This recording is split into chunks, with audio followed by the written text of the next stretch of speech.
Anônimos, seja bem-vindo ao nosso canal, começando aqui mais um programa, hoje com a presença do Calixto, né, Calixto? Tamo aí. No último podcast você deu tomé, não veio aqui trocar uma ideia com a gente. Tem que dar um break, né, de vez em quando, né? Mas tipo, aí ó, o Calistão tá aí, Tô aí, beleza? tô aí. Bom, mas enfim, a gente tá começando aqui mais um podcast, hoje a gente tem um convidado, a gente tem uma convidada, hoje é a primeira convidada dos Anônimos. É verdade, Nossa, a primeira aqui, mulher olha só a responsabilidade, hein? Veio aqui nos dar o prestígio aqui da sua presença e trocar uma ideia. Vai ser uma entrevista um pouco meio técnica, vai ser uma conversação um pouco meio técnica. Um papo, né? Mas a gente vai tentar também conhecer um pouco ela, que eu tenho certeza que ela tem algumas experiências para trocar com a gente. Mas antes disso, preciso passar meu serviço. Então, olha só, se você não é inscrito, se inscreve aí, dá uma ajudinha pra gente aí, tem um botãozinho, ó, subscribe, não te custa nada, é só você clicar, no Brasil provavelmente vai estar em inscrever, clica aí, se inscreva, e se você já é inscrito, cara, muito obrigado, mas não esqueça de dar um joinha, deixa o comentário, porque daí a gente vai ter um norte pra onde a gente vai seguir, beleza? Sem mais delongas, né? Exatamente, Sem mais delongas, a gente vai apresentar aqui Bia. Bia, e aí, tudo bem? Tudo ótimo. Uma grande honra saber que a primeira mulher olha aqui, aí. Muito legal. Cara, obrigado, viu, Bia? Olha só, a Bia, ela se prontificou assim com muita boa vontade para poder vir. Aliás, é o seguinte, eu queria, antes de começar a conversar com a Bia, queria agradecer o Thiago. Eu não conheço o Thiago, não conheço. Quem me passou... Thiago Mota, sucesso. Exatamente. Thiago Mota, maior sucesso de Richmond. O Thiago, quem me passou o telefone foi o Américo, e eu liguei pro Thiago, e ele rapidamente me atendeu, e ele foi, assim, não, cara, eu conheço uma pessoa que vai ser a pessoa certa. Eu ainda estou um pouco meio novo no mercado, mas eu conheço uma pessoa que é bastante experiente e ela vai poder estar aí trocando uma ideia com vocês, esclarecendo as dúvidas aí que vocês, afegões médios, têm. Afegões médios, vivo Então, Emílio. olha só, hoje a gente tem aqui, então, a Bia, para poder trocar essa ideia com a gente. Obrigado, viu, Bia? Muito prazer de estar aqui com vocês. Beleza. Mas, Bia, fala pra gente o que você é e o que você faz aqui em Richmond. Eu sou realtor, o que no Brasil seria agente imobiliário. Eu trabalho com uma companhia que é de Richmond mesmo. Eu sempre falo que nós somos os pioneiros aqui, ou seja, os primeiros serem de Richmond mesmo, a Hometown Realty. E eu trabalho tentando ajudar os brasileiros a conseguir comprar casa. Esse é o meu mérito. Aqui minha meta, meu foco é ver a maioria dos brasileiros aqui com casa própria. Há quantos anos já você está nesse trabalho? Quanto tempo? Não faz muito tempo, eu estou no trabalho há 7 anos. Já é um bom tempo. 7 anos é um tempo bom, um ciclo completo de vida. Que a companhia que eu trabalho está há 33 anos aqui, então perto deles eu me sinto um bebezinho no mercado. Né? Mas estando lá, você está recebendo a experiência deles também, né? Aprendendo com o pessoal lá, né? É uma das minhas grandes vantagens de trabalhar com eles, é que como que eu digo, o grupo todo é uma grande família, a gente trabalha todos um pelos outros, não é aquela coisa de um querer passar a perna no outro, não. É uma companhia muito boa, tem muito suporte, então isso fez a diferença na minha vida como realtor.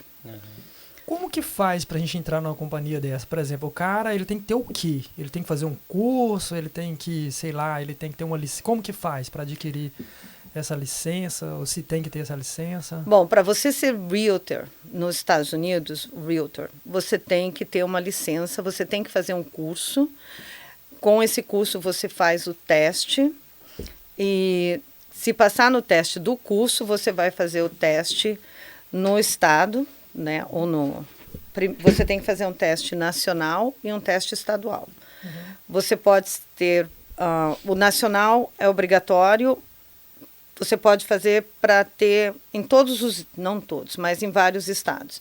Mas para você trabalhar em cada estado, você é obrigado a ter o estadual também. Entendi. Então tem um curso específico para o estado? Tem um curso que inclui a área nacional e a área estadual. Você faz a prova para fazer o nacional e o estadual. Você não pode ter só o estadual, o nacional, para trabalhar no estado. Você tem que ter a licença do estado. Né? Eu sou licenciada no estado da Virgínia. que é numa estável aqui como Elf. Aqui nos Estados Unidos, né, não sei, o pessoal está assistindo a gente, os estados eles têm mais independência, autonomia. Né, mais autonomia, então tem muita coisa que é no nível do estado, então várias licenças, né, vários profissionais, eles precisam ter uma licença estadual. Lá no Brasil, eu não tenho muito conhecimento de como é lá no Brasil, mas a impressão que eu tenho, pelo menos, é que você tinha por exemplo, você é médico, você é dentista, você é no país inteiro, né? Aqui eu conheço uma higienicista, ela para cada estado onde ela mudou, ela tem que ter uma licença naquele estado. Ainda que ela é formada na universidade, ela tem a formação, mas na hora que ela vai no estado para ela atuar, ela também tem que ter uma licença, porque mudam algumas regrinhas de estado para estado. É, né? Que como aqui algumas leis, né? Os estados são independentes, eu digo, são mini países, né? Então, às vezes, uma lei que vale para o estado da Pensilvânia não vale para o estado da Virgínia. Então, cada um tem que se especializar dentro das leis do seu estado. Né? Por exemplo, se eu quiser vender casa na Flórida, eu vou ter que fazer... O meu nacional vale, mas eu vou ter que fazer a prova para o estadual da Flórida, porque as leis da Flórida são para a Flórida. Diferentes, isso aí. Mas, Bia, voltando lá à minha questão. Antes da pandemia, o mercado imobiliário ele estava naquela sequência normal, né? Comprava e se vendia casas. Os preços, eu sempre dava uma olhada ali na internet para poder saber como é que estavam os preços das casas ali nas áreas e tal. E os preços basicamente não mudavam, assim. Era aquele preço, você tinha uma variação ali ou outra aqui de acordo com reformas e tal. Aí veio a pandemia. A impressão que eu tinha é que ia cair os preços. Porque vem uma crise e você fala, cara, vai cair tudo. O pessoal vai segurar, não vai trabalhar, né, não vai ter trabalho. Tudo vai parar, né? Exatamente. E aí, assim, eu tive aquela impressão de que os preços iam descer, ia despencar. E aconteceu o contrário. Os preços parece que subiram. E a demanda também parece que ficou pouca, né? Você quase que não encontra casa para comprar. O que aconteceu com isso? Olha, foram vários fatores. Eu no meu pouco conhecimento que eu digo, é assim, eu acho. Em primeiro lugar, o que aconteceu? O governo baixou os juros. Por quê? Porque eles estavam com medo. Eu mesma, quando começou a crise, no dia 12 de março de 2020, eu achei, acabou, né? Quem que vai querer sair comprar casa com medo do vírus, né? O pessoal normalmente segura o dinheiro, né? E o governo federal, ele deu uma baixada nos juros em tudo, né? E, consequentemente, no ramo imobiliário também. Então, juros que eram de 5 foram para 3, foram para 2, Aí o pessoal começou a se animar. Outra coisa que a gente sempre especula é que muita gente viajava muito e começou a não viajar e investir seu dinheiro, tipo assim, eu tenho uma casa que vale 200. Eu vou vender minha casa e vou comprar uma de 300. Eu vou melhorar a minha vida, já que eu não vou poder viajar. Então, vou ficar preso em casa, vou ficar preso em casa, vou ficar num lugar legal. E o comércio, o ramo imobiliário começou a ficar uma doideira, ficou uma loucura, né? Mas aí você falou para mim assim, juros mais baixos, mas ao mesmo tempo a gente tem preços um pouco mais elevados. E agora? É que assim... Compensa ou não compensa? Qual o cuidado que a gente tem que ter na hora de comprar uma casa dessa? Bom, se eu for trabalhar com o seller, com o vendedor, com a pessoa que vai vender, o dono da casa, eu vou dizer assim, compensa, vende a tua casa. Por quê? Estão acontecendo casos que eu nunca tinha visto e o meu chefe, o meu broker, em 33 anos de mercado, falou que nunca tinha visto uma coisa dessa.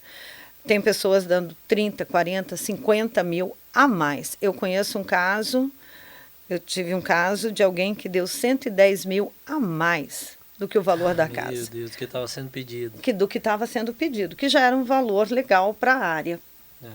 Aí a pessoa vai lá e fala... 110 mil a mais, o que acontece? Os preços começam. Aquela casa vai ser referência para o próximo que vai colocar a venda na mesma rua. E vai subindo o preço. Então, o mercado ficou muito esquisito.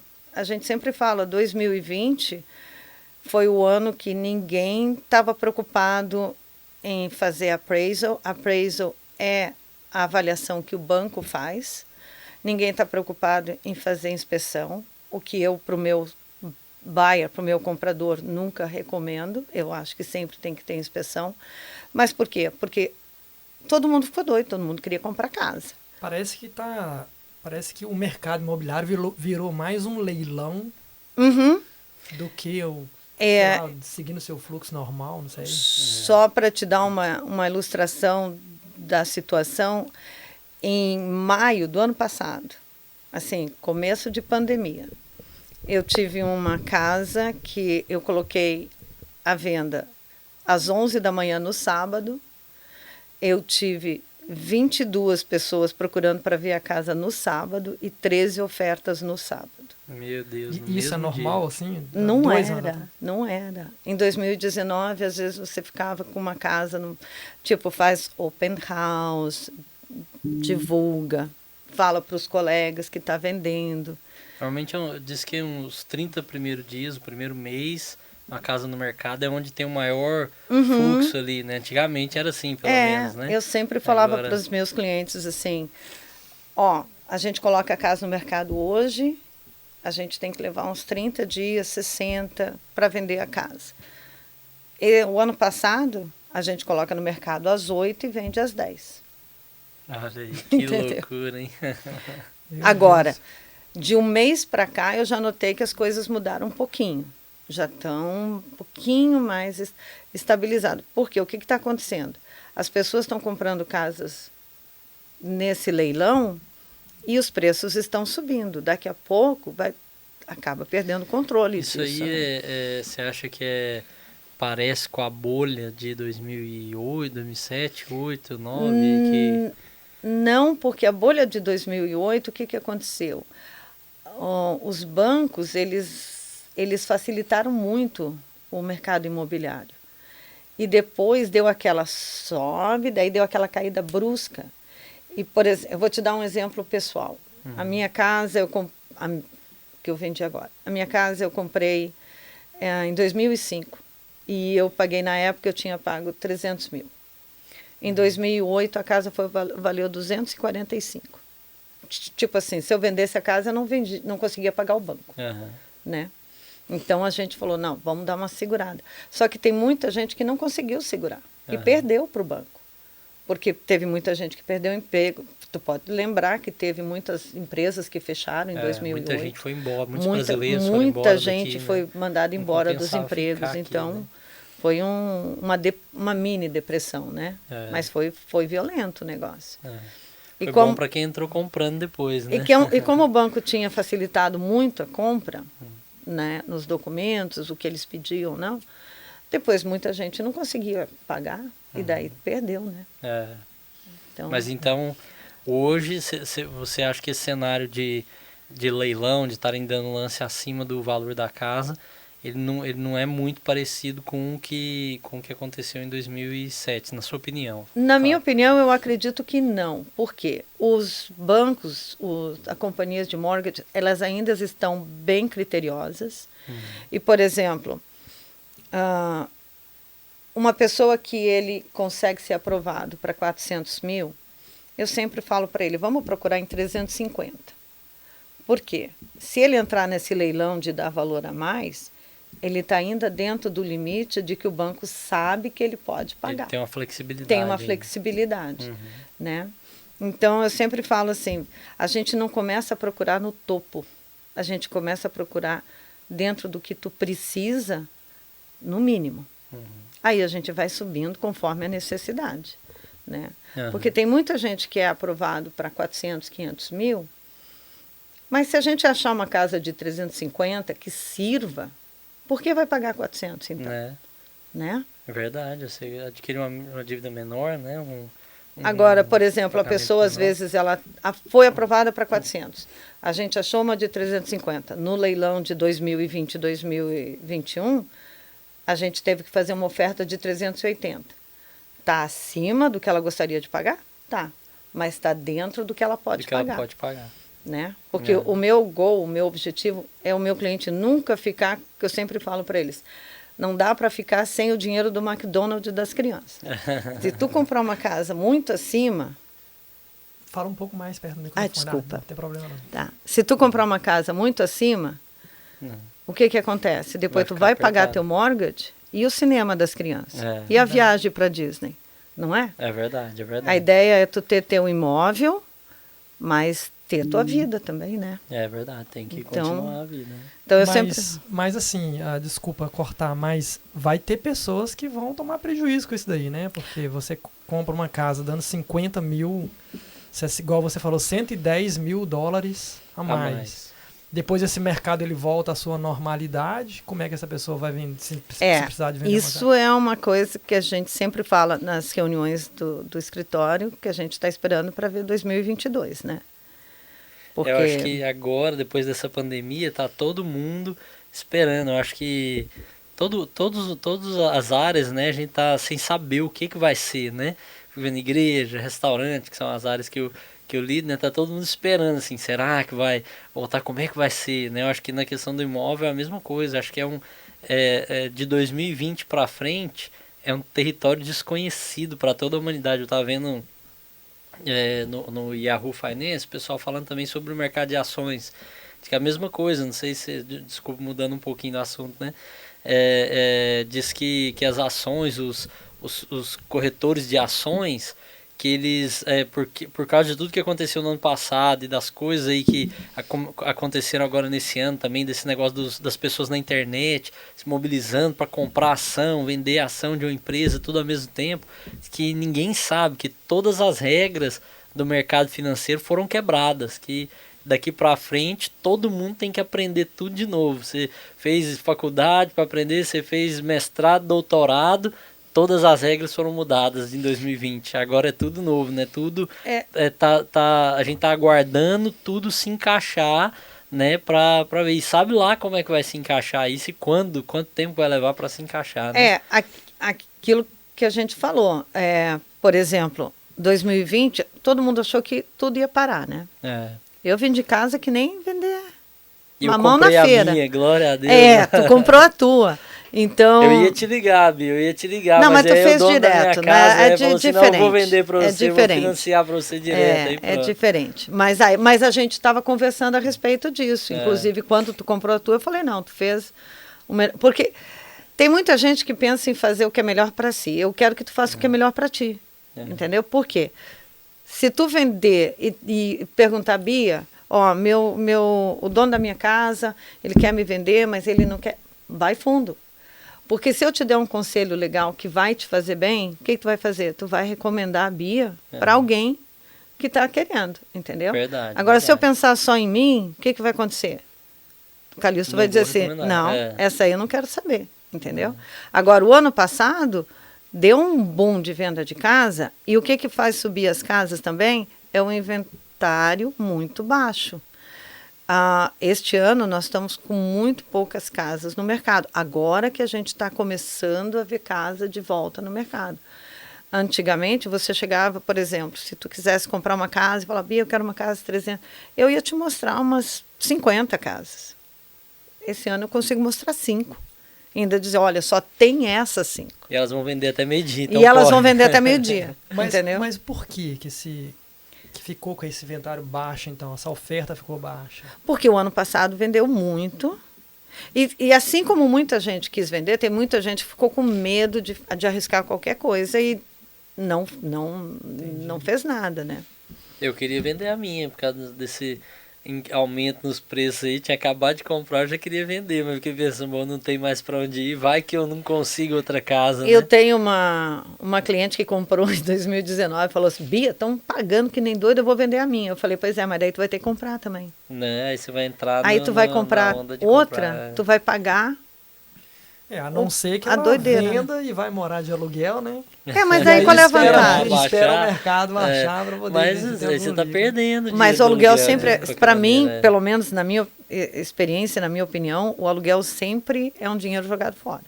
Não, eu também acho. Se você, né, a não ser que você compra assim, né, eu sei que você vende... Desculpa o Thiago aí também, que reforma as casas dele, vende, né? Eu acho, para mim, no meu pouco entendimento, eu acho que comprar uma casa já pronta, para mim, acho que é perder um pouco de dinheiro também.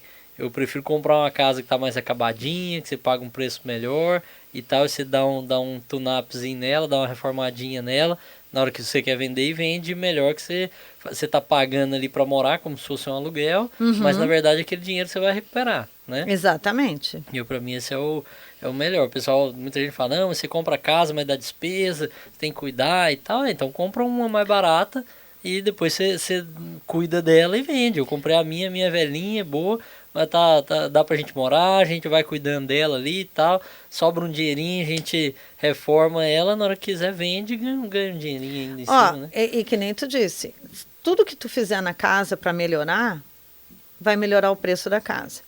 Eu tenho um cliente que ele comprou uma casa num valor X e ele já reformou o banheiro, já trocou o chão. Eu não acredito que ele vá vender, porque ele gosta muito da casa dele. Mas se ele fosse vender agora, ele ia vender, no mínimo, ele ia pegar uns 100 mil a mais. Né? Eu li uma vez numa revista sobre isso. Desculpa, como é que fala? Minhas fontes de informação são mais ou menos assim. Vou catando um pedacinho aqui, outro ali, eu não sou profissional, né? Mas diz que até o jardim, você dá uma cuidada na grama, uma melhorada na grama, planta umas florzinhas, você já dá uma outra cara para frente da casa, você já consegue valorizar ali a casa alguns milhares de dólares, na verdade. Que o jardim é o cartão postal da casa, né? É o cartão postal, né? Então, se, por exemplo, quando eu vou mostrar uma casa, o que a gente olha primeiro? Eu falo para os meus clientes, o que a gente olha em volta? Os vizinhos. Se a vizinhança inteira cuida da casa, opa, isso aqui é legal. Então, quer dizer que são pessoas que têm capricho, que eles gostam de onde eles moram. Então, a gente olha. O jardim é o cartão postal. Quando um cliente meu vai vender a casa, eu digo, gente, na hora que a gente vai colocar a casa no mercado, vamos colocar um mulch, vamos cortar grama, aparar as arestas, coloca umas florzinhas. Por quê? É a atração da casa, é o jardim. Você gasta $200 às vezes ali para, se você for fazer você mesmo, né, com um mount, com uma florzinha, outra que você coloca ali, você valoriza a casa, sei lá, eu tô chutando, em $5 mil, $10 mil, sei lá, né, com um pouquinho que você gastou e arrumou, né? Exatamente. Eu vou nessa onda, eu sou desse time aí também. E às vezes eu digo para a pessoa, você pode comprar uma casa que é morável, porque para financiar a casa ela não pode ser. Muita gente me procura e fala assim, não, mas eu arrumo casa. Então pode ser qualquer coisa, mas o banco não aprova. Tem que estar a parte elétrica funcionando, a parte de encanamento funcionando, tem que estar morável, ar-condicionado funcionando, né? Na Flórida eu vi uma casa uma vez não ser aprovada para financiar porque tinha um trincado na janela. Porque o trincado, exatamente, o trincado na janela não aprova. Agora, o carpê cor-de-rosa, aí não faz não tem problema, pro banco. Né? Então não faz diferença para o banco. A minha primeira casa eu comprei, era 1969, a idade da casa, e a geladeira era verde. O banco não estava nem aí, porque a geladeira funcionava, entendeu? A minha casa, o banheiro era verde. A casa tem que estar funcionando, porque senão o financiamento, nem o convencional, e depois a gente fala um pouquinho de financiamento, mas bem uma pincelada, e nem o FHA, que é o financiamento que tem um auxílio, digamos, eles aprovam se a casa não estiver funcionando. Entendi. Falando já em financiamento, nessa questão um pouco mais técnica, a questão das prestações. Eu já ouvi dizer que existem prestações fixas e prestações variáveis. Qual que é a diferença e essas prestações variáveis as fixas são como? São fixas? Fixas, por 30 anos. Por 30 anos, mas não sofre nenhuma variação com relação aos juros do governo federal? Não, a única variação que pode ter, mas também é muito pequena, seria a taxa, por exemplo, se a rua que tu mora, a taxa do county digamos que eles cobrem 135. Aí eles fazem uma ótima melhoria naquela área toda, passa para 145. Vai ser repassado aqueles $10 para a sua prestação. Mas é muito raro. Então, e aí qual que é qual seria a melhor opção? Ou você tem situações que nessa opção é melhor e situações que na outra opção é melhor? Eu não gosto muito de falar da parte de financiamento, porque essa é a parte E inclusive, quando a gente faz o curso, eles falam assim, tu cuida da tua parte, a companhia de mortgage cuida da deles, a companhia de título cuida da deles. Entendi. Cada um fica no seu quadrado. Mas tem umas coisinhas que a gente pode dar uma esclarecida. Por exemplo, os 2 tipos de financiamento mais comuns é o convencional e o FHA, FHA, que são os que são mais usados. O FHA, tu tem que dar um pouco menos de entrada, mas eles exigem muito mais comprovação de documentos e ele, por ser um pouquinho subsidiado, ele dá uma facilitada um pouco para ser aprovado. O convencional, ele vai pedir imposto, vai pedir comprovante de trabalho, normal. Tu tem que dar 5% de entrada. Isso eu estou falando para quem é legalizado, tá? Social Security. Social Security. Tu tem que dar 5% de entrada e mais as custas de contrato, que chama de closing cost, né? Esses são os 2. Aí tem o VA, que é de veteranos, e às vezes inclui, porque tem brasileiros aqui que também já estiveram na polícia, já tiveram nas Forças Armadas, também compram com VA. E tem um que eu nem sei se está sendo usado agora, eu tenho que dar uma verificada, que seria o que tem a ajuda do governo para ter 100% de financiamento. Por causa dessa procura tão grande, eu acho que ele não está sendo aplicado no momento. Porque sempre que eu falo com os agentes de mortgage, eles me dão as 2 opções, ou FHA ou convencional. Tá? O convencional são 30 anos fixos. Então, a prestação que tu vai pagar agora, tu vai pagar até o final. Entendi. E o FHA depende de caso a caso. Ele pode ser 30 anos fixos ou eles podem ter variável. O que acontece? No variável você vai ter 5 anos fixo, depois muda no 6º, no 7º, no 8º, depois eles ajustam para ficar fixo. Né? Entendi. Mas aí eu sempre falo para os clientes, não pensa muito nos juros. Por quê? Primeiro, a média de uma pessoa ficar na casa própria é de 7 a 10 anos. Segundo, se você colocar no papel o quanto você vai pagar daqui 30 anos, você pensa assim, tá doido. Então, você tem que pensar na prestação que tu está pagando. Se tu paga um aluguel de 1.500 e tu vai pagar uma prestação de 1.550, qual que é mais vantagem? Tu pagar uma prestação de 1.550 porque é teu, né? E muitas vezes, bom, pelo menos no mortgage convencional, se não me engano, a prestação é menor do que um aluguel, né? A maioria das vezes. A maioria das vezes a prestação fica menor do que o aluguel. E depende muito de quanto tu quer dar de entrada também, né? Porque se tu der 20% de entrada, tem um valor que é o seguro de mortgage, que chama mortgage insurance, que daí não aplica. Porque esse seguro é até você pagar 20% do que você deve. Então, se você já dá 20% de entrada, aquilo já não está na tua prestação. Né? Então, já alivia mais. Já alivia um pouco mais. Né? Entendi. Então, já falando desses 20% aí, esses 20% então se aplica a quem não tem o Social Security, quem ainda não tem a situação regularizada. Talvez a pessoa ainda está correndo atrás disso daí, está mexendo com a papelada, mas ele já quer comprar uma casa. Então, ele tem que, esses 20%, ele é obrigatório, a pessoa tem que pagar esses 20%, ou ele consegue... Não. Depende Eu consegui... lender, né? Depende. Eu trabalho com uma companhia que eles cobram 20% e é padrão. Pronto.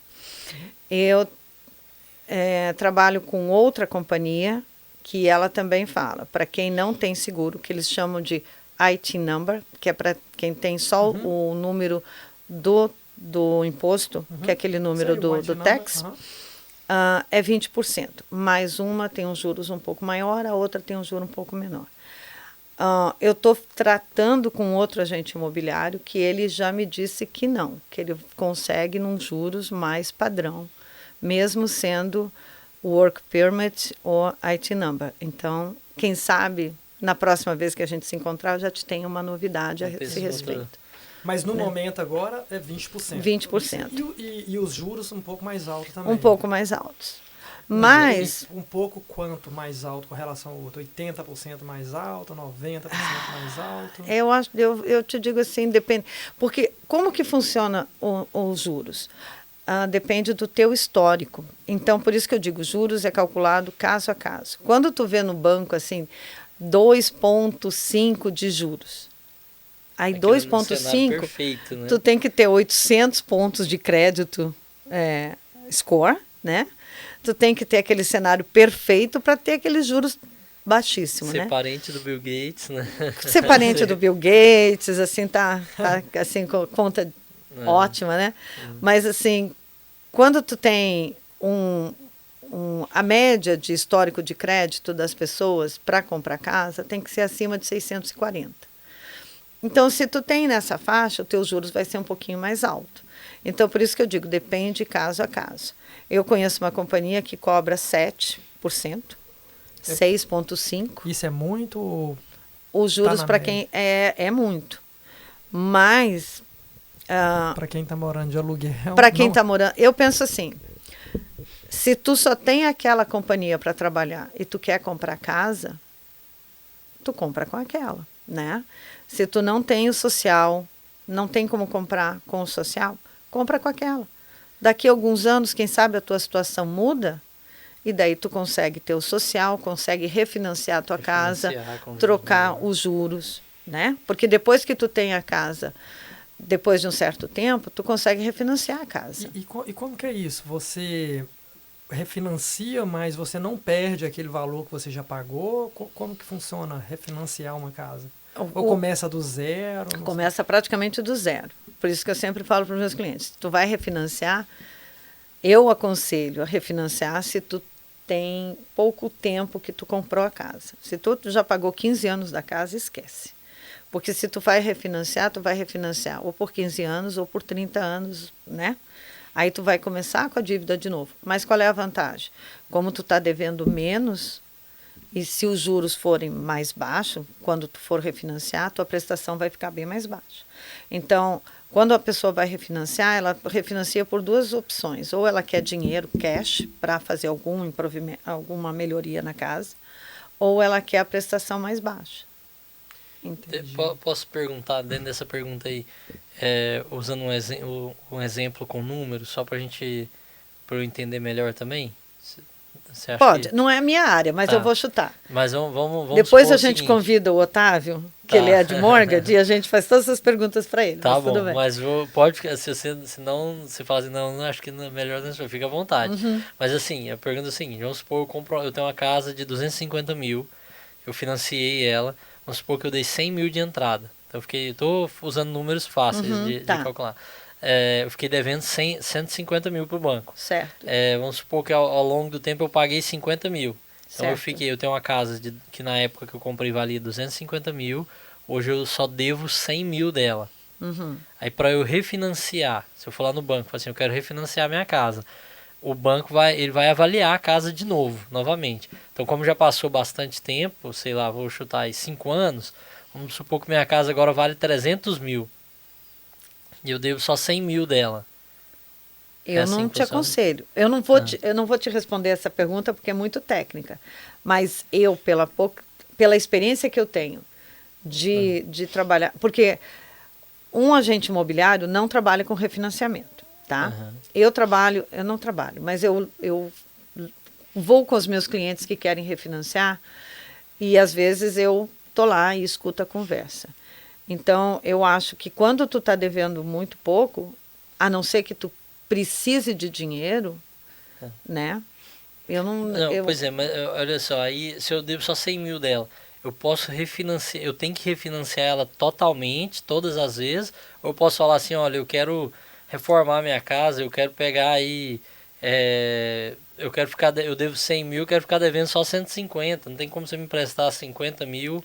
e refinanciar isso na casa? Calixto, eu não vou te responder essa porque está muito fora do que eu... Tá difícil. Tá. Assim, eu posso até... Mas você entendeu, eu assim, entendi o raciocínio. Se o cara fosse usar para reformar, para valorizar a casa... eu sei que tu pode refinanciar e pegar dinheiro, porque quando a pessoa vai refinanciar, eles perguntam se você precisa de dinheiro ou só quer pagar a prestação mais baixa. Mas, sim. assim, quando é uma pergunta muito técnica nessa área, eu prefiro que o agente de mortgage... Eu posso até perguntar para ele e trazer para ti essa a resposta. Entendi. Mas eu não tá vou bem. chutar tão alto assim, não. Baseado no que você falou aí, seria talvez mais interessante a pessoa vender a casa, porque essa casa agora vale 300 mil e você já pagou 150 num valor num empréstimo de 250, então você deveria só mais 100 pro banco. Se você vende por 300 mil, você tem 50 mil dólares cash. Mas às vezes Não, eu quero daí vender. tu tem 200 mil dólares. Se ele está devendo só Não, 100 eu pro banco. digo de lucro, eu digo de lucro na casa. Tudo bem que o que ele pagou era dele mesmo, eu digo de lucro. A casa Certo. valia 250, Yeah. 300, você vai ter 50 mil de lucro na casa. Mas eu falo assim, a casa vale 300 do jeito que tá. Mas eu Entendi. sei que se eu pegar 10 mil e reformar ela com, que eu sei lá, eu sei mexer, que é o caso de muitos brasileiros aqui, eu sei mexer com construção, eu sei fazer alguma coisa. Se eu pegar 10 mil e investir nela, eu consigo valorizar ela mais 50 mil, entendeu? Essa é que eu tava pensando aqui, tô Entendi. pensando no investimento do refinanciamento, entendeu? É. Eu pego 10 mil, invisto na casa, ganho Pai, 50, isso aí eu tá pego com cara de ganhei brasileiro, 40. você tá com cara de Tá brasileiro. com cara de brasileiro. Não, por isso que eu digo. Ela... Tá dando uma tremenda na pedalada aí, né? Tá dando uma pedalada fazendo igual. Essa tua pergunta, não, ela é válida, mas ela foge muito da minha área, então eu não quero dar uma resposta que depois pode não ser a correta, né? Entendi, compreendi. Não, tá bem. Entendi. Posso seguir esse roteirinho aqui das perguntas, só pra fique gente à poder, vontade. que eu acho que vai ajudar o pessoal a esclarecer algumas coisas. A primeira pergunta aqui, que eu acho que vai ajudar o pessoal a esclarecer algumas coisas, é a seguinte, o que um brasileiro nos Estados Unidos precisa para poder comprar uma casa? Ele precisa estar legal, ele precisa ter social, ele precisa ter só IT number, ele precisa ter só um papel com o nome dele escrito, o que ele precisa para comprar uma casa aqui? Eu sou brasileiro, cheguei aqui, o que eu preciso para comprar minha casa? Ele precisa ter 2 anos de imposto de renda. E o imposto de renda não pode ser aquele valor muito baixo. Tem muita gente que faz o imposto de renda muito baixo, Desconta os cheques tudo na bodega, né? desconta o cheque na bodega, troca lá no restaurante, para às vezes até por ter sido orientado por alguém, aquilo que eu falo, o amigo do amigo do amigo do amigo, e não está fazendo coisa errada. Não, está pagando imposto de renda. Só que quando tu vai comprar uma casa, eles vão olhar o valor líquido. E assim, ó, tem gente que ganha bem, tá? Digamos que faz 100 mil por ano. Mas aí tira muito desconto.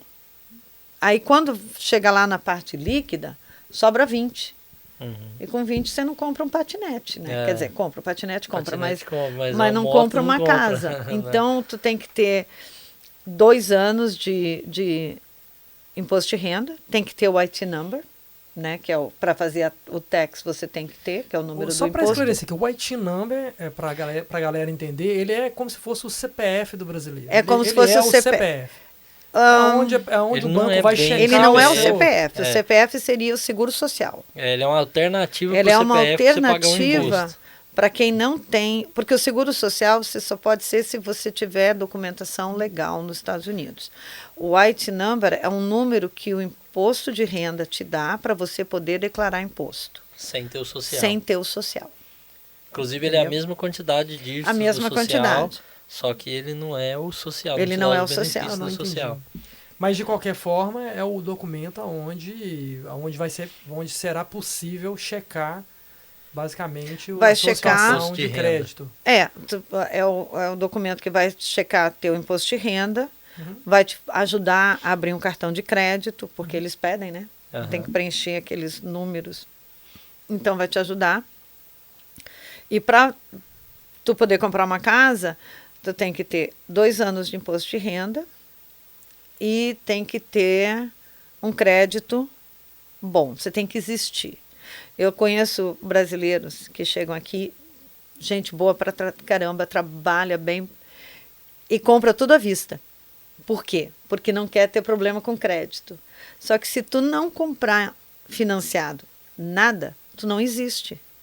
Aqui não Ninguém é igual ao sabe se Brasil. é bom pra pagar. Entendeu? Então, tu tem que comprar financiado. Por exemplo, se tu tem um cartão de crédito de 1.000, o limite, o que eu aconselho? Para te ter um bom histórico de crédito, tu não pode gastar 50% do limite. E tu tem que pagar mais de 80% do que tu gastou. Então, por exemplo, tu tem um cartão de 1.000, tu compra 300. Desses 300, tu tem que pagar no mínimo 200. Por quê? Para mostrar que tu sabe pagar e pagar em dia. Não dá para pagar atrasado, né? E daí tu vai criando um histórico de crédito que vai subindo a pontuação. Quanto maior tua pontuação, melhor é os teus juros. Porque eles fica comprovado que tu é um bom pagador. E é isso que precisa, tu ser um bom pagador. Entendi. Né? Então tá. E mais alguma coisa? Além do... Eles vão pedir comprovante de trabalho. Se tu é um self-employed, ou seja, se tu trabalha por conta, normalmente eles vão pedir no teu imposto de renda, ele é feito com um documento que chama 1099, que é para quem trabalha por conta, então eles vão pedir esse documento. Se tu trabalha com prestação de serviço, por exemplo, tem muita gente que limpa a casa, vai aparecer como self-employed. Tem muita gente que abre companhia. Quando tu abre uma companhia, tu tem que ter essa companhia funcionando por 2 anos. Pode ser companhia de limpeza, de construção, né? Porque daí tu cria o teu histórico, que tu chega ali, o cara vai dizer, pô, esse cara é um ótimo pagador, ele vai ser um bom cliente. Ele tem alguma coisa, está construindo algo aqui no país, então ele tem algo que dá para segurar ele aí, né? Eu sempre falo, gente, se tu tá contribuindo, se tu tem um bom histórico, tu tá contribuindo para o país que tu mora, né? Então isso é outra pergunta, assim, hoje, ficar bem prático, pessoal. Hoje vamos botar aqui um valor médio de uma casa aí, média entre 250 a 300 mil. Se eu for procurar hoje uma casa mais ou menos nesse valor, o que é um valor que eu tenho que ganhar aí nos meus impostos para poder ser realístico, assim, você falar assim, não, se você tem mais ou menos 60 mil, 70 mil no seu imposto de renda, nos 2 últimos impostos, você tem boa chance de ser aprovado para um financiamento de uma casa. Qual que seria um valor mais ou menos? Seria um valor mais ou menos o que tu falou. Mais ou menos isso, 60, 70 mil? Mais ou menos isso. Quando tu vai comprar uma casa, tu tem que calcular assim, que 1/3 do que tu ganha tem que ir para a prestação da casa. Tá? 2/3 tem que ser para tu poder viver, né? Então tu calcula ali em torno de 50, 48 mil, né? E, às vezes até eu sempre falo 60 mil para cima, tá? Mas de novo, quem vai te dar o valor final, né? é o companhia de mortgage. Entendi. Por quê? Dependendo da companhia, eles são mais flexíveis, às vezes eles são bem rígidos nos critérios, às vezes, se tu tem um ótimo histórico de crédito, ele flexibiliza um pouco no teu ganho. Então, essa é uma parte que nem eu falo, é a companhia de mortgage que tem que te responder. A gente está dando só uma pincelada do que eu tenho visto por aí, né? Entendi. Então, isso aí, pessoal, mais ou menos, ó, você quer comprar uma casa de mais ou menos 250, 300 mil, você tem... Mais ou menos, eu não tenho certeza. Mais ou menos, aí, se você ganha 30 mil, tendo seu imposto 30 mil no ano, trabalha um pouco mais duro, né? Faz as horas extras, né? Mas se você já está aí 60 mil, 70 mil, 80 mil, 100 mil no ano, né? Já dá para começar, já dá para ligar para a Bia, perguntar, quem sabe tentar com um lender, né? Uma empresa que faz o financiamento. Eu sempre falo, o primeiro contato, digamos, o Calixto quer comprar uma casa, tá? Então ele vem e fala comigo. Fazenda, pode ser uma fazenda. Pode ser uma fazenda. Uma casa no Rio, de veraneio, pronto, tá casa ótimo, de veraneio, né? ótimo. Então, me convida lá. Agora que eu comprei a minha casa, agora ele comprou uma, ele vai comprar no Rio. Pensando na próxima. Então, o que acontece? Primeiro contato, ele vai vir falar comigo. Bia, eu quero comprar uma casa, assim, o que eu faço? Eu pego o Calixto, eu estou te dizendo como eu trabalho. Sim. Cada realtor tem seu método, tá? Tem gente que já chega para você e diz assim, tu tem carta de crédito? Se não tiver, me procura quando tiver uma, né? Eu vou pegar e vou ver qual dos meus lenders que encaixa melhor na tua situação. E a gente vai procurar. Aí a hora que eu achar um que encaixa, tipo assim, olha, esse aqui te oferece um juro melhor, ou esse aqui não está exigindo tanta coisa, né? Porque, que nem eu falo, eles têm o mercado, cada um trabalha na sua maneira. Aí, tu consegue ser aprovado? Ótimo. Eu sempre falo, eu não me interessa se tu é aprovado para 1 milhão. Me interessa o quanto tu quer pagar de prestação, tá? Eu já tive cliente que podia comprar uma casa de 500 mil e falou, eu quero uma de 200. Então, a gente vai procurar uma de 200, né? Por quê? Como eu falei, o dinheiro do McDonald's das crianças é sagrado, o dinheiro do cinema é sagrado. Então, a gente procura ficar dentro daquilo. Então, se tu faz 100 mil por ano, mas tu diz assim, ó, Bia, eu não quero pagar mais do que 250 mil numa casa, porque eu não quero pagar mais do que 1.200 de prestação. A gente vai procurar uma casa que tu... Dentro disso, né? Porque o primeiro passo, tu vem falar comigo. Daí a gente vai começar a procurar como que a gente vai conseguir te aprovar. A hora que a gente consegue, que eu consigo, que eu falo com o lender e a gente consegue trabalhar nisso, ótimo. Aí a gente começa a diversão, que é procurar casa. Procurar casa. Procurar casa, eu me divirto muito. Porque a gente vê cada coisa, é divertidíssimo.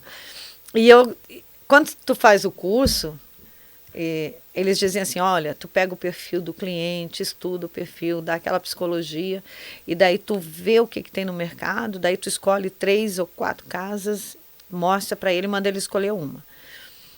E eu não gosto de fazer assim. Se tu quer olhar uma casa até 250, no Henrico County, nós vamos olhar tudo que tiver. Nós vamos passar fim de semanas rodando.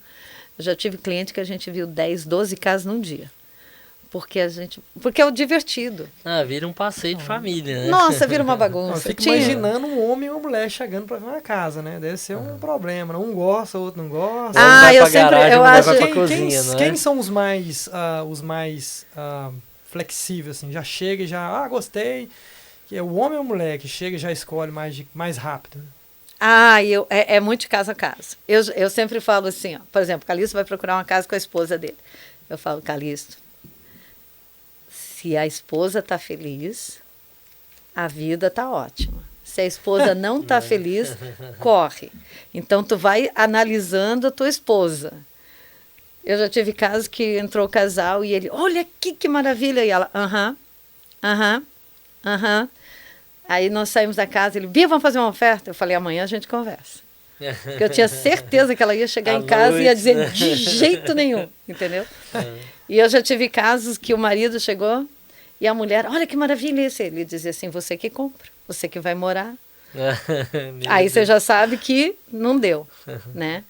Aí eu gosto quando os dois entram, e mesmo que eles não concordem em tudo, ele vê um monte de coisas que ele gosta e ela vê um monte de coisas que ela gosta. Aí a gente consegue a combinação perfeita, né? Porque eu digo, a casa perfeita não existe. Nem se tu comprar 0 bala. Ela não existe. Nem se tu mandar fazer, desenhar do jeitinho que tu quer, na hora que ela estiver pronta, tu vai dizer, pô, mas esse closet podia ser um pouquinho maior. É verdade. Né? Então, eu sempre falo, faça uma lista do que tu precisa e do que tu quer. E vê onde é que a gente chega no meio termo. Qual que é o mais difícil para você vender uma casa? Por rico ou por pobre? Quem é mais... Seria mais fácil aí? Quem te dá mais trabalho, né? Quem te dá mais trabalho? O pobre, ele sabe ver a realidade melhor. O rico é mais... Lógico que eu vou ganhar mais, O pobre, né? que eu tô falando é o seguinte, não é questão... Não, o pobre rico, que eu digo nós. O rico vai comprar uma casa de 2 milhões, 3 milhões. Não, mas eu digo assim, o afegão médio, assim, o afegão médio é nós. Né? O pobre é eu. Tipo, vou comprar uma casa de 250 mil, 300 mil e olha lá. Por quê? Ele vai entrar numa casa e ele vai ver a possibilidade da casa. Ele vai passar por cima do carpê cor-de-rosa e vai dizer assim, aqui embaixo deve ter um chão de madeira. Entendeu? Ou ele vai olhar na parede e vai dizer assim, olha, se eu abrir essa parede, eu consigo emendar a cozinha. Então, ele vai ver a possibilidade da casa. O rico vai chegar e vai dizer assim, por que o engenheiro não pensou em abrir essa parede? Entendeu? Então, às vezes você fica pensando, eu tenho que... É mais... O rico, ele é mais exigente. Mais criterioso. Mas o pobre, pobre que eu digo não é pobre, Não, gente, aqui não tem. Pessoa nós, real, né? nós, Pessoa normal. Nós, assim, a nós, classe média. Trabalhador, né? O trabalhador, aquele que junta o dinheirinho para comprar uma casa de 180, tá? Ele tem muito mais expectativa naquilo que ele vai conseguir comprar, porque foi suado. E é muito legal, porque se você vê um cliente que comprou uma casa, que às vezes você diz assim, nossa, isso aqui não era bem assim, né? E o cara, 2 meses te chama para ir lá, ele já reformou o chão, ele já reformou o banheiro, ele tem um orgulho de ter aquela casa que é uma delícia. É uma delícia. Dignidade, né? Quando você consegue algo é uma delícia, pelo seu você trabalho, você fica digno. Não é um negócio descartável, igual às vezes é para quem é muito rico, né? O cara que é muito rico, para quem hoje ele tá aqui, mas amanhã ele já tá. O dia que ele entrou na casa, ele já tá pensando na próxima que ele vai comprar. E é uma delícia, por exemplo, eu já tive um cliente que ele e assim, ó, eu gosto quando o cliente também vai lá no Zillow e dá aquela xeretada, que tal a gente olhar essa? Daí eu vou, assim como eu olho as casas para eles olharem, eu também mostro tudo o que eles acharem, né? Aí eu já tive um cliente que ele mandou uma casa para mim, falou, vamos olhar essa? Eu falei, vamos. Aí eu vi uma relação de 8 casas para ele olhou todas e tal. Bia, vamos fazer oferta na primeira? Ele fez a oferta na casa que ele sonhou, na casa que ele imaginou, na casa que ele, assim, idealizou que ele ia ter. E hoje em dia eu adoro ver quando ele mudou isso, mudou aquilo, ele está feliz. Isso que para mim é o mais importante. Isso né? é joia. Posso fazer uma outra pergunta aqui? A gente falou, né? Quando eu perguntei a primeira, você falou a questão do como conseguir o financiamento. Então se você, né, quem está pronto para começar a procurar uma casa, procure a Bia. Né? A Bia vai te orientar aí com a questão de financiamento, vai te ajudar a conseguir financiamento, né? Se for deixar possível, o telefone dela né? bem aqui Vamos deixar, né? Depois se tiver um cartãozinho, a gente pode até fazer o contato dela. Como é que fala? Um arranjo aqui para aparecer o cartãozinho, né? Mas essa questão da entrada também, você vai orientar a pessoa, né? Ela vai saber, né? Na hora que conversar com você provavelmente, né, uma primeira conversa, você vai orientar a pessoa, né? Ela sabe, mas pelo amor de Deus, não vai procurar a Bia se você tá ganhando aí 30 mil dólares. Pode procurar a Bia se estiver ganhando 30 ou 20, sabe por quê? Porque às vezes a pessoa, ela não foi, que nem eu digo, o amigo do amigo do amigo orientou e a pessoa não foi bem orientada. Às vezes a pessoa está ganhando 200, mas está declarando 20, né? Exatamente. Eu já tive clientes que a gente levou 3, 4 anos para comprar casa. Nossa, olha aí. Entendeu? Por quê? Tivemos que trabalhar no histórico de crédito, porque ele comprava tudo à vista. Ele não tinha, ele não existia, né? Então ele teve que criar um histórico de crédito. Aí o imposto de renda era baixo. Aí a gente que eu digo assim, você deu orientação para eu levei na companhia de mortgage, a pessoa da companhia de mortgage orientou, olha, o teu imposto tu faz mais ou menos assim, fala com o teu contador, não faz o imposto sozinho, pegue um contador que vai fazer da maneira correta. E a pessoa seguindo a orientação, então eu sempre falo, às vezes quando tu acha que não tem como, se a gente te dá o caminho das pedras, tu vai conseguir chegar lá. Então às vezes tá baixo, tá. Então vamos conversar e vamos ver se dá para melhorar. O que dá para fazer? Né? O crédito não está muito bom? Vamos lá, eu levo você lá conversar com o rapaz, ele vai dizer, olha, paga esse cartão, paga esse, paga aquele. Vamos trabalhar para o teu crédito melhorar. Às vezes leva 1 ano, tudo bem, a gente espera 1 ano, né? Mas se tu achar que tu nunca vai conseguir, tu não vai procurar o caminho certo. É verdade, né? É verdade, bem falado, Bia. Então pode procurar antes. Procure a Bia, se você acha que não está preparado, ela vai te ajudar a se preparar. E se você acha que você está preparado, conversa com ela também, ela vai te orientar sobre entrada, sobre juros, sobre imposto, seguro da casa, né? Todas essas coisas vão estar inclusas exatamente, no pacote. Porque né, assim, o que eu não consigo responder, o agente de mortgage vai conseguir responder. O que ele não conseguir responder, a gente trabalha com uma companhia de títulos, que são os advogados, que eles vão conseguir responder. Então a gente procura todas as respostas. Né? E em relação, Bia, porque você fala português, você fala inglês. Às vezes a pessoa não se sente muito confortável com o inglês. Você, dentro do seu trabalho também, você consegue ajudar a pessoa nessa questão de entender o pessoal do título, do documento da casa? Por isso que eu vou junto. Eu isso sou você a vai tradutora oficial dos meus clientes. Olha Porque aí. às vezes, por exemplo, a maioria das companhias de mortgage, eles não falam português. Eu conheço um que fala, porque ele é casado com uma brasileira. O resto ou fala espanhol ou fala inglês. Aí eu vou junto. Então, eu faço a parte de tradução. De tradução, de interpretação. Do que o cliente precisa saber.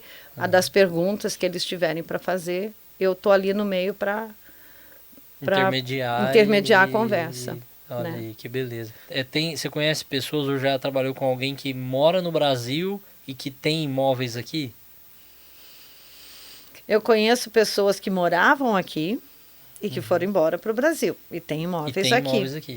E que hoje, eu pelo menos penso assim, né? É um negócio excelente, né? Porque o dólar está muito valorizado, né? Eu sei que as pessoas investem muito no Brasil, quem tem planos de voltar para o Brasil, mas você ter um imóvel aqui, ter uma renda em dólar aqui, é maravilhoso. eu Pelo menos no conheço- cenário atual é muito bom, né? Eu Não, conheço e sem pessoas- contar que o esquema de aluguel aqui nos Estados Unidos É muito seguro, é um né? negócio muito bom, entendeu? É. Não é igual lá no Brasil, que você tem aquela problemaiada lá com... Porque no Brasil parece que o dono trata direto com... A lei não funciona no e Brasil, ele né? não tem Então, muita segurança da lei, É. caso Olha, aconteça alguma eu coisa, tinha um né? imóvel no Brasil, a gente alugou lá, e para tirar o inquilino, eu tive que quase provar que eu era sem casa, entendeu? Homeless. Senão não conseguia tirar o inquilino da minha casa. E eu queria tirar porque eu queria vender e não tinha jeito. olha aí. Olha, foi 6 meses de briga. Então, No mas Brasil aqui não. funciona, sei lá, brigar, xingar, fazer escândalo na porta Agora, da casa, eu né? conheço- Aí você tira a pessoa. Eu conheço brasileiros que foram embora e deixaram casas alugadas aqui, inclusive para outros brasileiros. Aham. E que nem tu diz, é uma renda que tem, a casa se paga e tu ainda pega um troquinho, né? E vamos supor que a pessoa tá lá no Brasil, alugando a casa e tal, e ela resolve vender. Fala assim, não, agora Fala eu quero com a Bia. vender. Hã? Fala com a Fala Bia. com a Bia. É possível a Tá pessoa... certo. Pode. Vamos supor que a pessoa não quer ou não pode vir aqui, ela consegue vender a casa estando lá? Tu consegue praticamente fazer tudo de longe, porque hoje em dia tem assinatura eletrônica e tal. A única coisa que tu não consegue é assinar o contrato final. Mas eu já tive cliente que mora na Califórnia e vendeu aqui. O que que faz? A gente manda a documentação, a gente não. A companhia de título, que são os advogados, ele manda documentação por FedEx, né, registrado, a pessoa tem que assinar para pegar. Aí a pessoa assina em cartório, provando que ele é ele mesmo, e manda de volta por FedEx. É tudo feito legalmente, não é feito assim, manda que eu assino. Não, é tudo com advogados. Isso aconteceu com a casa onde eu morava, a última que eu morava ali na Pemberton. Aham. A dona da casa, ela mora na Flórida e ela vendeu a casa e ela não veio aqui para nada. Ela vem da Flórida, o cara tomou conta para ela aqui, colocou Isso. a venda, arranjou o comprador, mexeu com a documentação. Ela não precisou sair de lá. Eu Fica tenho... Tranquilo. Né? Eu tenho um cliente que ele estava mudando, ele saiu daqui, mudou para Califórnia e depois estava mudando ele para Portugal. Então ele não queria mais ter problema com o inquilino aqui. Ele não veio para cá para assinar. Ele assinou tudo lá da Califórnia. Olha aí. Pois é, eu acho essa uma excelente opção até para quem tá querendo ir embora pro Brasil, algum dia pensa em ir, né? É um negócio Isso é bom uma ter aposentadoria, um imóvel, né? É uma Uma aposentadoria. aposentadoria. Se a casa Em tiver dólar, paga, né? é uma aposentadoria, É né? verdade.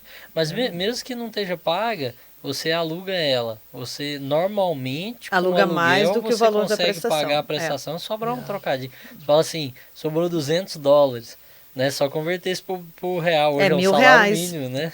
A sua R$1.000. empresa Tem só salário vende mínimo. casa, vende e compra casa, né? Ela não nada a ver com aluguel, né? Não, eles têm um departamento de aluguel. Tem um Eu não departamento. trabalho no departamento de aluguel, mas eles têm um departamento de aluguel. A gente trabalha com venda de comercial também. Eu gosto mais de trabalhar com venda e compra de casa, né? Mas eles têm um departamento que cuida de administrar aluguéis. Então quer dizer que tem agente também que trabalha na parte de aluguel. E como que é isso?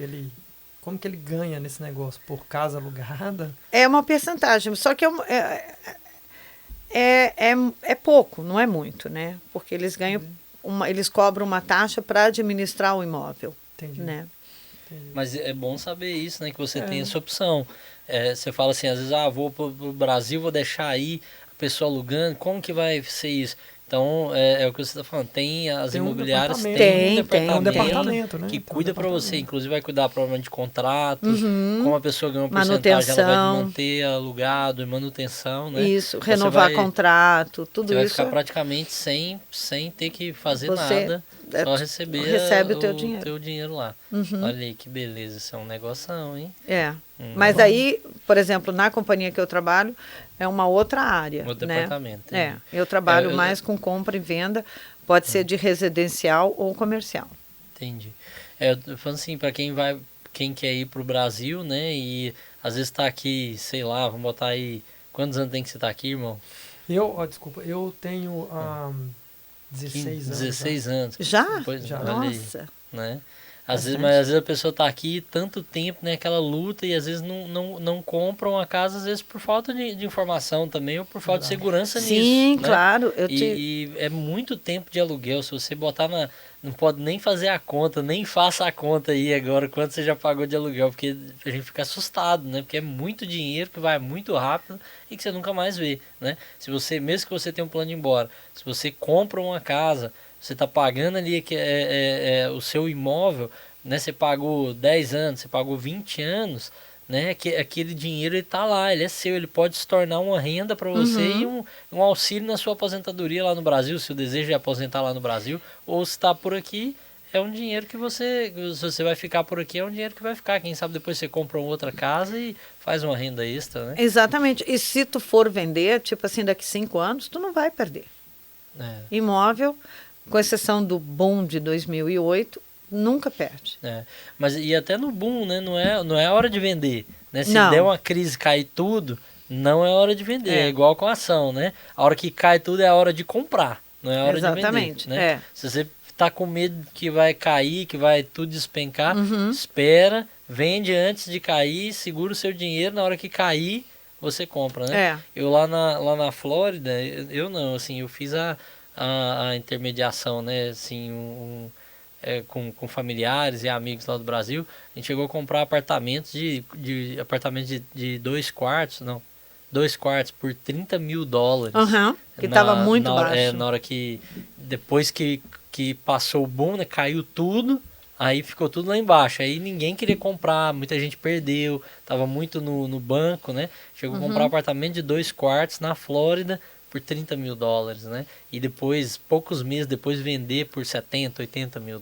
Então, porque estava começando a recuperar sem ter que tocar em nada, sem reformar, sem mexer em nada, só porque estava havendo essa recuperação, né? Então, assim, o boom é a hora de comprar, né? Não é a hora de vender, né? Não, assim, é que nem agora, todo mundo fala assim, não, tá bom para vender porque as pessoas estão fazendo loucuras, né? Mas, ao mesmo tempo, não está ruim para comprar. Porque, como os juros estão bem baixo, por exemplo, em 2019, eu vendi casa para clientes meus com juros 5,7, 5,6. Entendeu? A primeira casa que eu comprei minha aqui, eu paguei 11% de juros. 11% de juros é bastante. Puxado. Só um detalhe que a gente não falou aqui, esses juros aqui é ao ano, né? Lá no Brasil, eu acho que os juros Eu acho que é o ano também. É o ano também? É o ano, mas, por exemplo, Só que lá é absurdo, né? É bem mais alto, mas, né? por exemplo, eu acho que sim.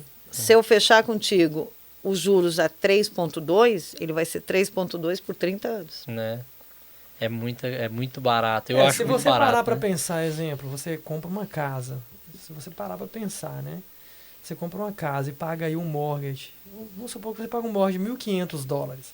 Provavelmente uma casa de $250 mil vai sair mais ou menos aí, mais ou menos, $1.500, $1.700, por aí. Dependendo da entrada, né? Dependendo da entrada. Mas digamos que deu 5% de entrada, vai. Então, você imagina o que seria $1.500 ou $1.700 daqui a 30 anos? Como que seria? Será que seria os mesmos? Seria nada. Porque eu lembro quando eu cheguei aqui há 16 anos atrás, os $1.000 de 16 anos atrás não são os mesmos $1.000 de hoje. Ó, só para te ver, eu tô aqui há 30 anos, né? Então, quando eu cheguei aqui, meu aluguel é apartamento de 3 quartos, 2 banheiros, Eu pagava 420. Olha aí.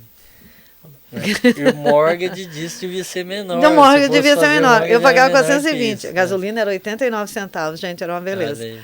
Mas, Mudou muito. então, tu pode ver, em 30 anos, esses 1.500 vai ser quê? Então, imagina se você tivesse comprado uma casa e tivesse que pagar ela em 30 anos.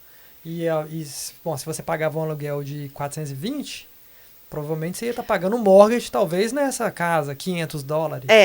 E assim, Nem isso, às Você vezes estaria pagando um menos. mortgage hoje de $500. É. a falta de informação, né? Porque eu achava, imigrante não pode comprar casa, não sei o quê. Aí quando tu começa a se informar e ver, não, peraí, Dá pra dá, comprar. né? Uhum. A minha primeira casa que eu comprei em 2000. Então eu já estava aqui há 10 anos. Quer dizer, 10 anos de aluguel, 10 anos jogando dinheiro fora, né? Então, Porque quando eu cheguei aqui, eu pagava o meu primeiro aluguel aqui foi de $670. Na verdade era 700 e alguma coisa, mas eles deram um desconto lá no primeiro ano e caiu para 670, alguma coisa assim. Onde eu alugo hoje um apartamento de 2 quartos, 2 banheiros, sala, cozinha, apartamento funcional para 4 pessoas, 5 pessoas.